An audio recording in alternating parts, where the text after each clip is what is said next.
Welcome back to another technical deep dive here in the debug zone. Today, we're tackling a big question and breaking it down with insights from other users. Hopefully, this clears up some misconceptions and helps you get the answer you need. So buckle up, stay a little curious, and let's jump right in.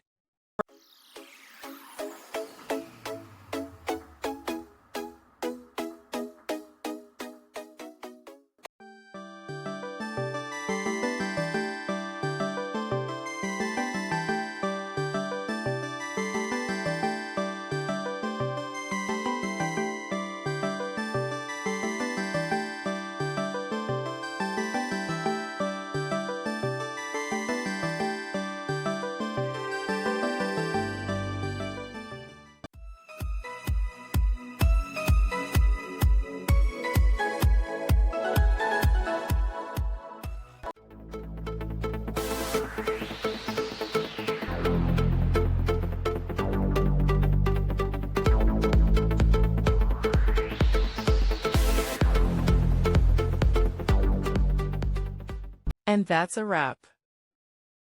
I hope you found the answer you were looking for. If you did, take a second to hit that subscribe button. It really helps out. And let me know in the comments which solution worked best for you. See you next time in the debug zone.